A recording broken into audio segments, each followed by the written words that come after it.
Last year alone, financial losses from social engineering or fear-based scams hit a staggering $4.2 billion.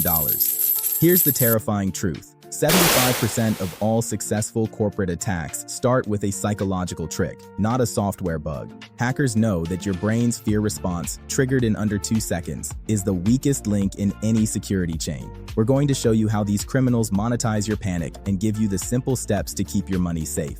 We live in a world where trust is precious and fear is the cheapest weapon. The biggest threat to your money isn't a complex computer virus. It's a simple trick played on your mind. The most successful cybercriminals aren't tech geniuses. They are masters of psychology.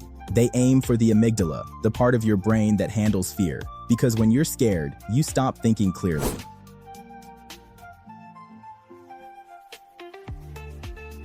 The big question is, why do smart, successful people fall for scams that seem silly later? The answer is that fear acts like a tunnel, blocking out doubt and forcing you to make quick, bad decisions. In the meantime, visit us at Tileris.com to see how we can strengthen your cybersecurity defenses. When you feel fear, your body reacts instantly. Your brain floods your system with stress hormones like adrenaline.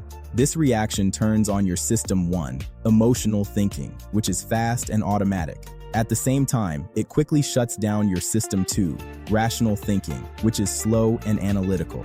We've discussed System 1 and System 2 thinking in full detail in another video. Wait till the end of this one or see the link in the description to see how. The criminal's goal is to make the digital threat feel as real and dangerous as a burning building. They are using your own body's defense system against you. Hackers use fear in 3 main ways to make your rational brain stop working. The first is the fear of losing money, scarcity, and urgency. This strategy uses a powerful human feeling called loss aversion. We hate losing something much more than we enjoy gaining something of equal value. Scammers frame their attack not as asking for something, but as giving you one last chance to stop a disaster. The simple message: your money will be gone in minutes unless you act right now. A common real-life example is the fake investment scam. They don't ask you to invest in a new company. They tell you your current investments are in trouble with the government or about to be frozen by the bank. The victim, fearing the sudden complete loss of their savings, feels instant, intense panic. Think about the story of seniors who are contacted to reach customer support quickly, or something concerning them is not safe. A number would be provided for the so-called customer support, but deep down, a bank would never do such, but the mind was controlled by the fear of watching life savings disappear. They clicked the link and was directed to malware. The criminal won by creating a false deadline, forcing her to choose speed over checking the facts. The attack works by taking away your time to think clearly. Second is the fear of trouble, authority, and legal threats. This tactic uses the natural way we obey people in charge, like police officers, judges, or your company's CEO. This fear is strong because it threatens legal trouble, prison, or public embarrassment. The simple message: you have broken the law, and only we can fix this immediately. The classic example is the government imposter scam. You get a call, often recorded and official sounding, saying there's a warrant for your arrest because of unpaid taxes or fraud. They demand you pay a fine right away using gift cards or a bank transfer to a secure government account. A much crueler version is the CEO or executive fraud. Scammers call a financial worker at a company, pretending to be the CEO or a senior lawyer. They claim there is a secret merger or a last-minute emergency payment that must be made immediately to a new bank account to avoid a disaster. The worker, who has a strong career and reputation, is gripped by the fear of authority and the thought of getting fired or ruining a major deal. Their main focus shifts from checking the details to solving the huge problem for their boss. The fraudster then orders the irrational steps, the transfer, which the panicked victim follows to save their job and reputation. And the third is the fear of losing family, emotional distress. This final tactic aims at our deepest social needs, our connections to family. It is the hardest kind of fear for the logical brain to fight. The simple message: your loved one is in immediate danger, and you are their only hope. The infamous grandparent scam is a perfect example.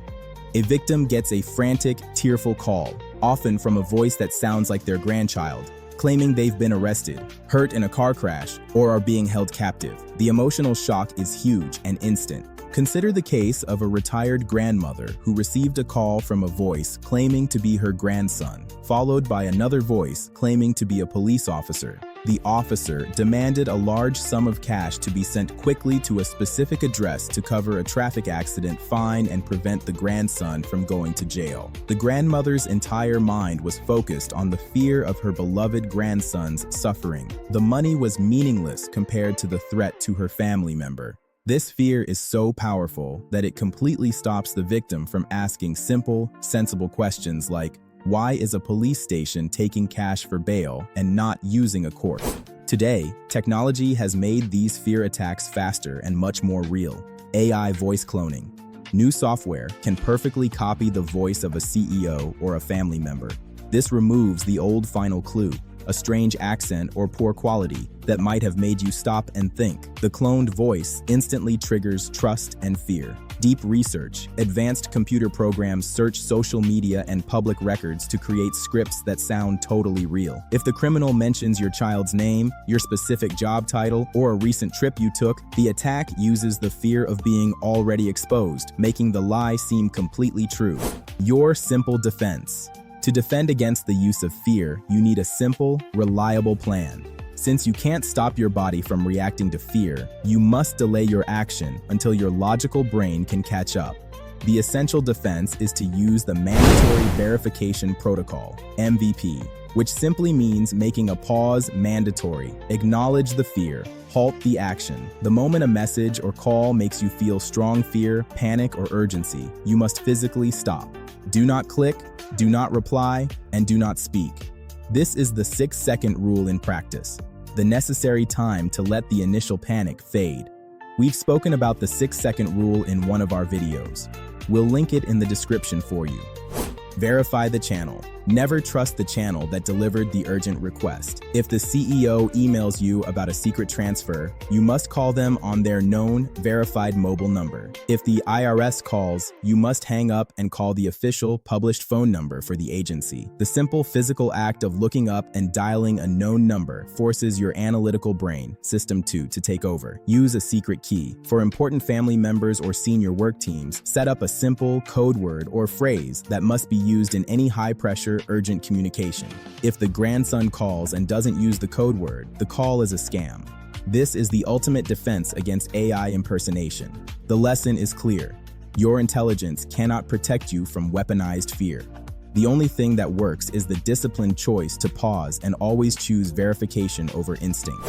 If you gained value from this video, please leave a comment and subscribe to our channel for more videos. Don't forget to share and like the video also to give your feedback.